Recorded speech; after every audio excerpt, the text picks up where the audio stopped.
Tom, over in the news, first thing we have, Albanese is trying to enforce a legislation in which we look at what age kids start using social media and should we put a ban on certain ages. Right, yeah. Well, I feel like when Facebook first came around, there already was you had to be 12 or something to be able to create an account. I think you had to be around that, but obviously you slip through the cracks. Plenty but it's easy to fake your age. Under 12 online. would use it, so this would put in a more serious and more on point way to measure whose age is actually on there. But they're looking at banning kids under 13 from any sort of social media. That includes your Instagram, your Snapchats, and doing a parental consent sort of system if you're age 14 and 15. Yeah, I mean, it probably comes back on these apps a bit more to have the parental locks and stuff, but it's for a good thing to not have such young kids on social media for such obvious reasons. Oh, 100%. Looking into it, there's heaps of scams. There's also just inappropriate content, so there's a lot of reasons to do that. Over in Adelaide, we've been testing out a Neuroflex device. That's what it's called, and pretty much it's like a virtual reality headset that you put on, and it scans your eye movement, and it's meant to be the most accurate way you can tell if someone's got a concussion now. Right, So this is getting played around within Adelaide a little bit, being tested in a few sports clubs, over in England as well, for soccer, rugby, things like that. But it's looking at like it could be one of the more accurate ways to tell and prevent people from getting further brain injury if they go out and play again. Yeah, absolutely. That's great news because, I mean, at the moment with concussion tests, some athletes get so many concussions that a lot of them kind of know how to cheat the concussion test. Yeah. So that's a great thing to be able to scan for concussion. Well, there's plenty of athletes coming out saying, I don't even remember playing that game. It was that bad. So, $50 a test. It isn't that much to do, and give it a whack and, prevent further injury. How good is that? Hey, over in more sporting news, last night, the night of nights at Adelaide Oval, it was the McGarry Medal. And it was a dual winner with Harry Boyd from Norwood and the Sturt midfielder Will Snelling. Now, Harry Boyd is the first ruckman in 23 years to win a McGarry medal. The last one was back in 2001, Port Adelaide's Ryan O'Connor. So huge for Harry Boyd. And Will Snelling, of course, he was at Essendon up until last year. He's come back. He's signed on with Sturt and won. They both tied on 34 points. Won the McGarry medal together. Especially amazing for Will Snelling. He took 2 games off during the season to mourn the passing of his father. So incredible effort by both of those guys. And congratulations. Keen for the grand final coming up in a couple of weeks. Yeah, they absolutely smashed it. Can't wait.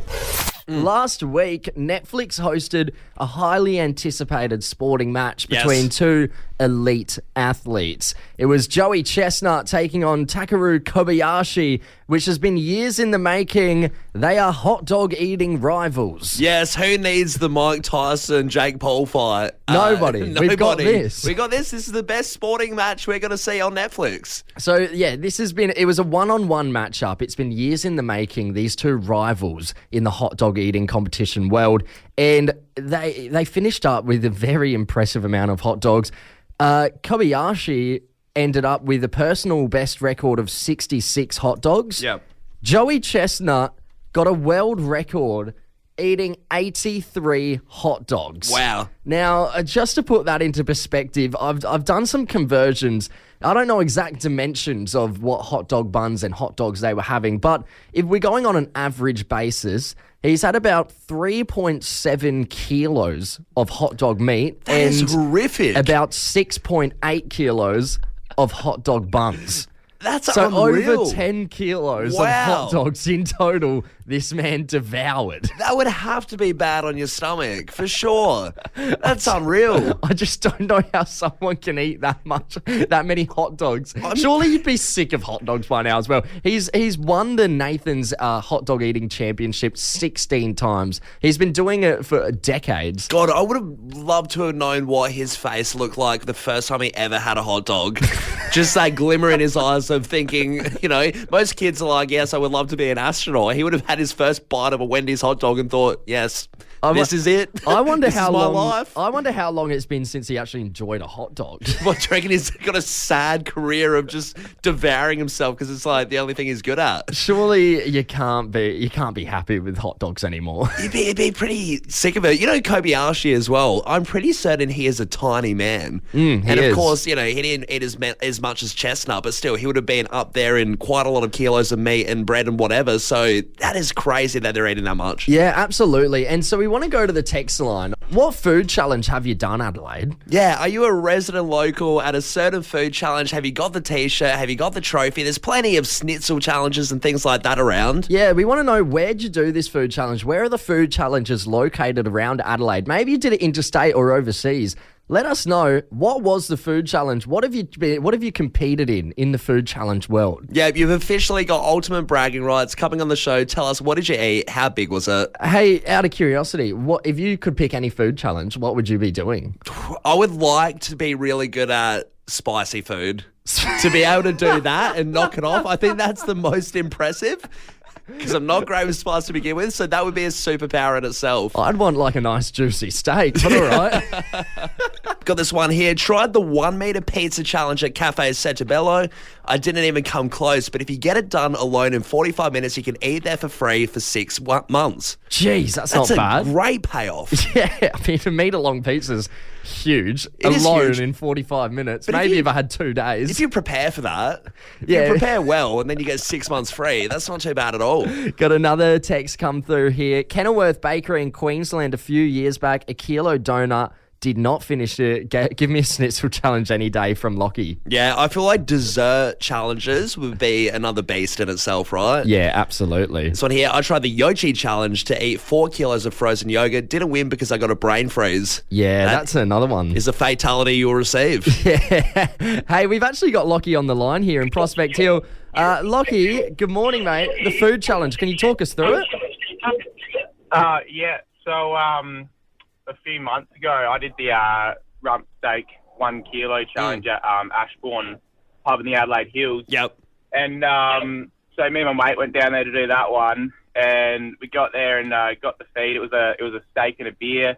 And when the food came out, we thought, oh, it's pretty bloody small. Like the whole thing was like some veggies on it and stuff as well. What is this, a kid's meal? Yeah. So they got the timer out anyway, and we smashed it down in like 4 minutes or something. What? And they were Wow. The staff were just shocked. And then a few tables down, we see this elderly couple, and they get these massive steaks poured out to them. And then they realised they mixed it up, and they gave the elderly couple the massive steaks. And so we just devoured these old people's These nice meals. miniature ones, yeah. What, did you want to tackle the roast of the day next as well with your senior's discount card? Exactly. So, no, it was hilarious. But then, anyway, a few weeks later, we went back for redemption. And, I ended up getting the bin, so pretty happy about that. Oh, that's all right. 1 kilo steak. How good. Hey, Lockie, did you get anything for beating the challenge? Yeah, so I think I got a $50 voucher and a bunch of Cooper's merch and, beaut. yeah, some beer and that sort of thing. So, yeah, it was all pretty good in the end, but... Yeah. Hey, Lockie, can you tell us, the old people that got the wrong delivery, how did they tackle the steak? Did they get through much of it? Oh, we were just walking out. Yeah, look, I think they got through a bit, and I think the lady, she ended up cutting it in half and giving it to my mate to take home in a takeaway container because they didn't want it. Yeah. So they thought it was pretty funny. They saw the funny side to it, so it was all good. How good. Good on you, Lockie. Thanks for getting involved, mate. Hey, Frank over in Paralawi, you done some food challenges too, mate? Yeah, I've done a few burgers and schnitzels and things like that. All right, what's been the most successful one? What's the most memorable challenge you've done? Probably. Let's first. We've done one at Salty Dog at Port Adelaide, the Meat Monster Burger, Burger Chinos at Port Adelaide. Got a few challenges there under my belt. Yeah, beauty. And these are all successful food challenges? Yeah, successful ones. I actually started a food page, Fuel for the Tank, on Instagram, so you can check them all out there. You beauty. Absolutely, we'll do that, Frank. Hey, mate, how long have you been doing food challenges for? What got you into it? Well, probably about 5 or 6 years. So I spend sort of half the year doing bodybuilding comp prep. Then in my off season, I just go mad with the calories and smash out a few food challenges.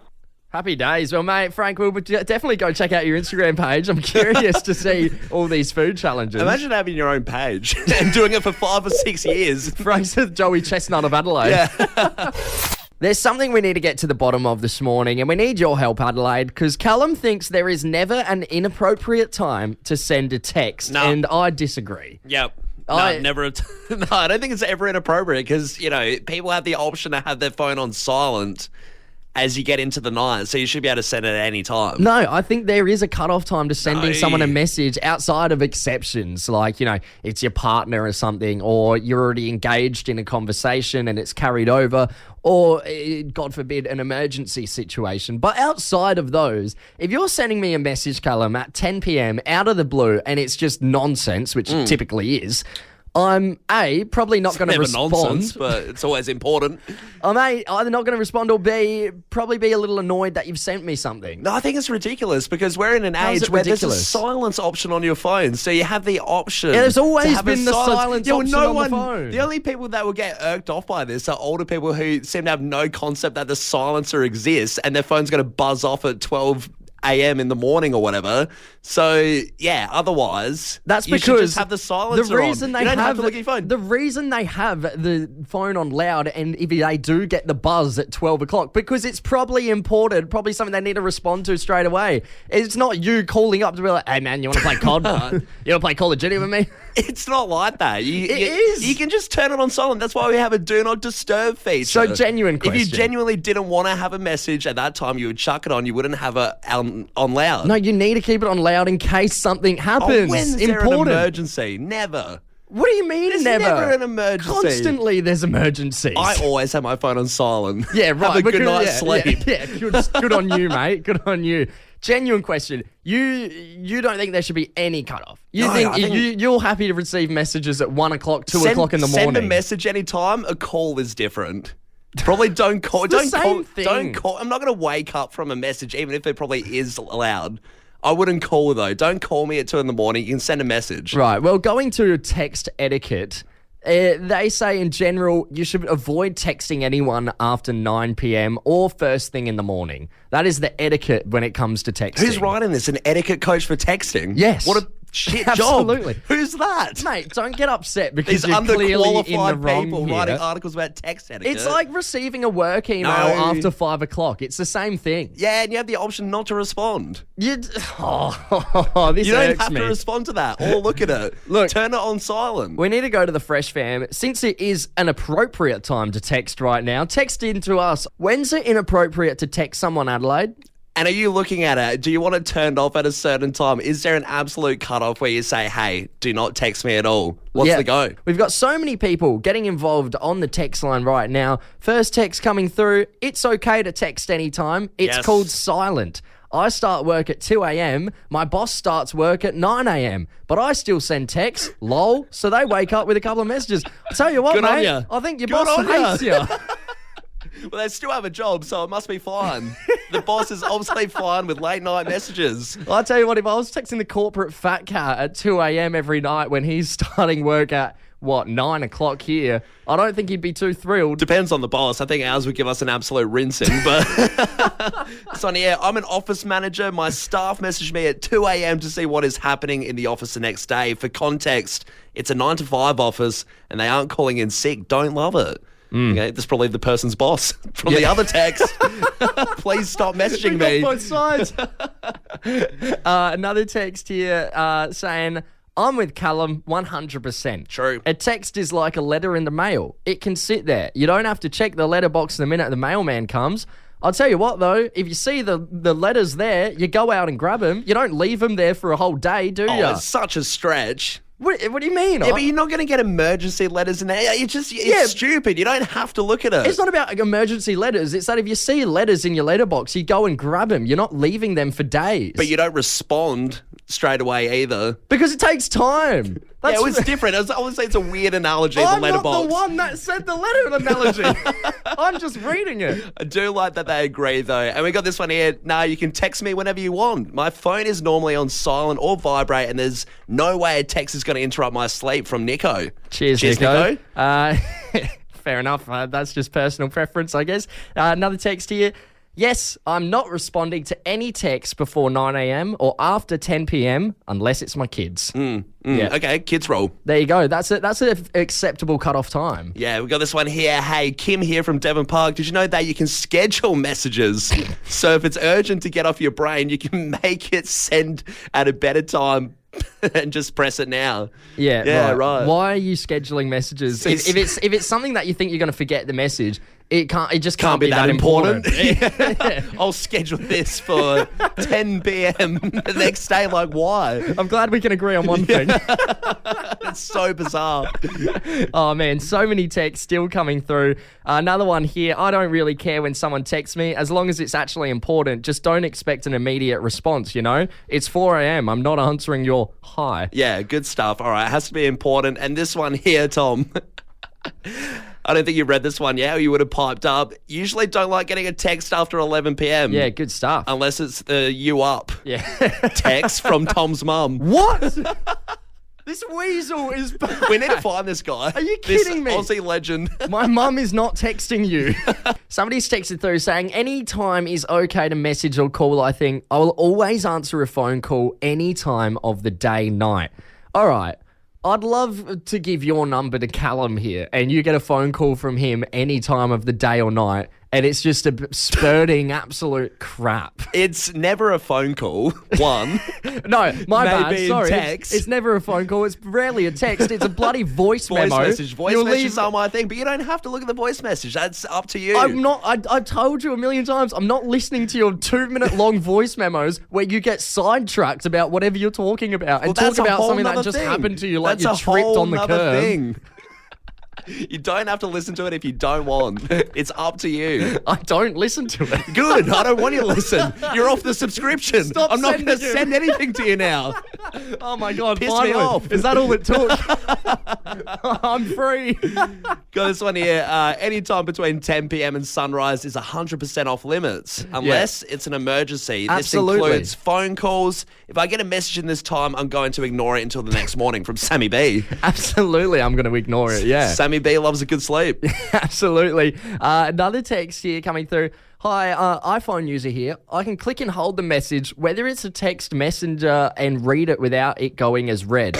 Okay, so they're saying you can hold hold on the message and see it and not do anything about it. And it doesn't show that it's read. But if you're going to that effort, you may as well just respond to the message. I see what they mean in the sense that once you open up the floodgates with some people, they'll just shoot off 5 messages back to back and then your phone's dinging and everything. Once again, that sounds like you. Well, I'm the expert on it. And this one here, I'm happy to be texted at almost any time. I have my phone on silent most of the time and it goes into sleep mode at night, so I don't get notifications anyway. Phone calls, on the other hand, if you are not in my contacts, I don't answer after 6. After 6? 6 is early to block off phone calls. No, 6 is fine. To block off phone calls? If it's a number you don't know, I'd say most people aren't answering numbers you don't know after 5. If it's a mate, though... Yeah, post 6. But they've said it. If they don't have your contacts, it's not after 6. I guess it could be a telemarketer or something. It could be the telemarketer or just like a something professional sense. Yeah, you know, you don't want to be doing work at that time. Yeah, clock off. Hey, let us know on the text line 0428 927 927. We can keep this going a little bit. I'm sure people are pretty fiery still. I'm bloody fiery. Tom, Temu is the big thing for online shopping at the moment. Yeah, now, okay, I hear about Temu all the time, but what is it? So it's just like an online shopping website that has a lot of cheap stuff. Oh, so it's sort of like Wish. Yeah, it's like Wish, but it's notorious for being tacky and really cheap. Yeah, cool. And you don't really know what you're going to get, and sometimes it can backfire. So a lot of the issues with it, some things have caught on fire, wire issues, stuff like that. Right. Another really funny complaint people get from Temu is that things are miniature size when they're not meant to be. So you order a rug for your house. And then it comes and it's, it's a cat blanket. Yeah, exactly. It looks like a towel on your floor. So what's going on with Temu? Have you purchased something and it's miniature? Or? I've never purchased anything off Temu. My roommate loves it. The whole house is decked out with Temu. We, in fact, have a Temu rug. That turned out quite nicely, actually. Yeah, it's modelled by Temu. The material's a bit weird to feel. There's something up with that, but overall it's okay. But the craziest Temu story has just come out, and it's from a lady over in America, and she's ordered something off Temu, and it was meant to be a lamp, right? Okay. Shaped like a croissant. Oh, yeah, that's cool. That's the sort of stuff. Croissant lamp. Croissant lamp. That's the sort of stuff you're seeing on Temu. Yeah, I mean, it's reminiscent of the old, burger phones that people used to have. Yeah, croissant lamp, I like it. Taking it back to the old school. So she's opened up the croissant lamp. Story goes that she has it in her house. She goes off to work for the day, comes back, all ants are underneath the croissant lamp. Oh, right. Like a herd of ants. And she's like, I didn't order this off Temu. That's weird, yeah. So she investigates, Was it like right? a salt lamp or something? I don't know how salt lamps work, if ants go for it, but... Is that scientifically right? Can we check that?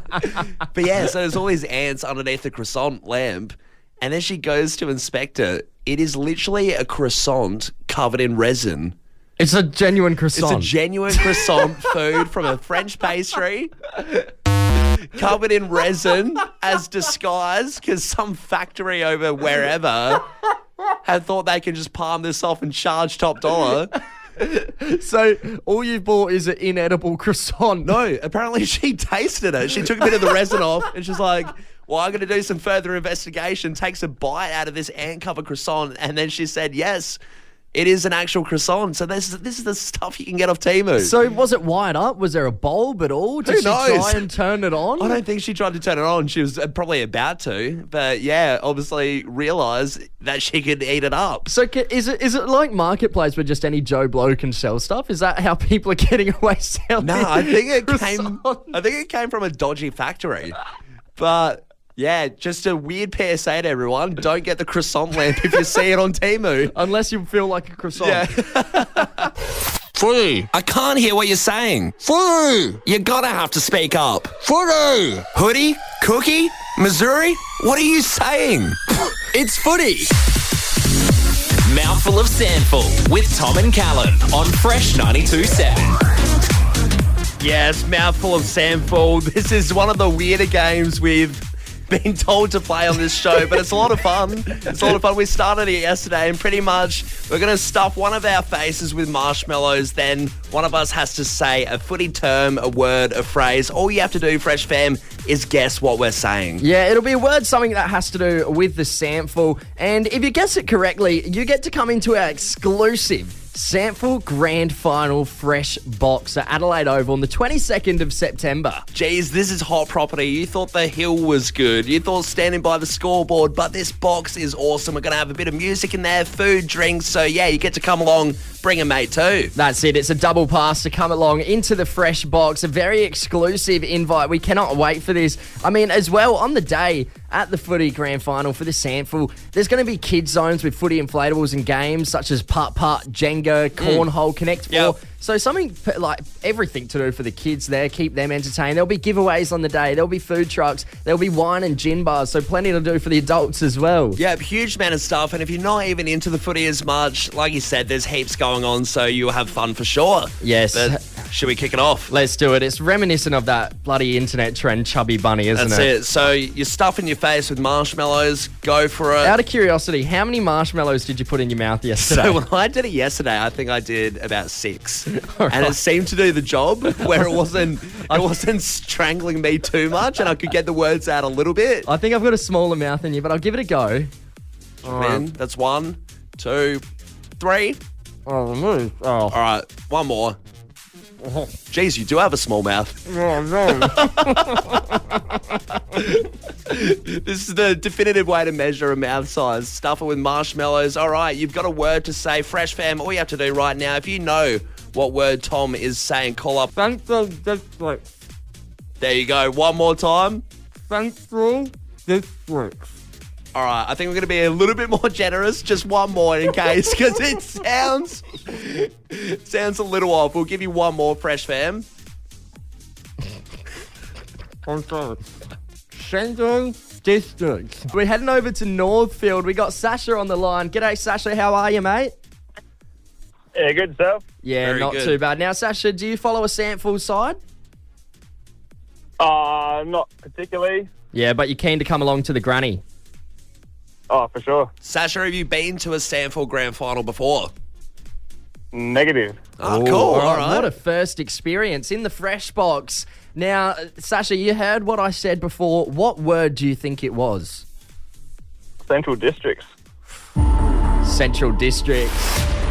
Oh, Sasha, you've done it! Beauty.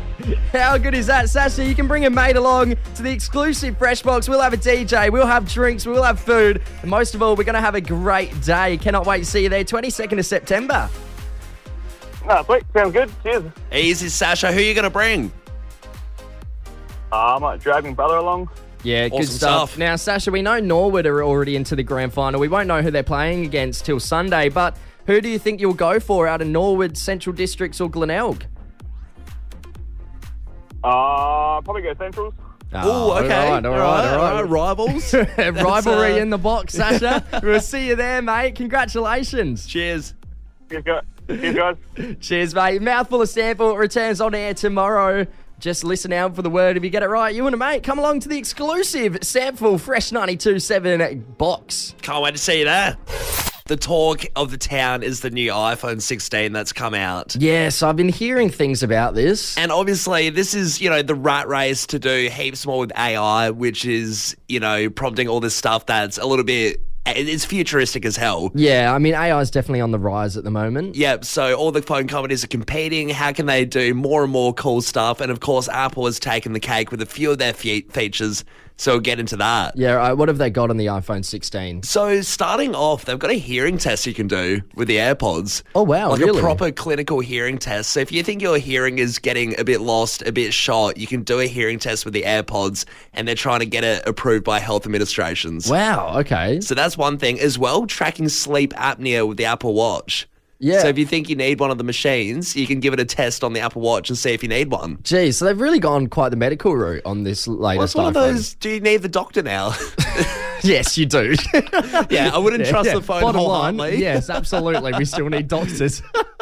But this feature here is pretty cool as well. They use an AI and Siri to combine with each other. And pretty much, if you wanted to say, hey, send Tom the photos from Saturday's barbecue, it'll go through your photos, detect what happened on Saturday, what photos were from Saturday, and what looks most likely to be a barbecue. Yeah, right. And then it'll shoot the photos off to you. Yeah, great. So Oh, that's pretty man, that cool. would help saving sifting through multitudes of photos looking for the right Instagram post. 100%. You wouldn't want it to backfire, though. What if it's something that looks like a barbecue but isn't? I don't know. Jeez, yeah, it could go very wrong. 100%. But my favorite feature, I would say, is the fact that you could go past a restaurant window, one of their signs or whatever. You take a picture of that, and then it would immediately scan what the restaurant company is and then show you the menu on your screen. Right. So it'll do that as well. If you go to a landmark. That's your favourite feature, of course it is. It gets, love my food. But if you go to, say, Rundle Mall, a landmark, take a picture of the mall's balls, it'll come up with all this info about it. It'll recognise what the balls are. So landmarks, things like that. But even weirder, this one's pretty cool. If you see a dog on the street and you want to know what dog breed it is, take a picture of the dog and it immediately finds all this info and it'll tell you, hey, this is a German Shepherd. Yeah, so all of right, that's really okay, cool. Wow, that's amazing stuff they're doing with AI. The iPhone 16, it comes out September 20th, so about 10 days till this drops, all these amazing features. If you are an Apple fan, or maybe you're an Android person, you're looking to convert, this seems like a great reason too. You know what, though? $1,500. Always a price for one of these ones.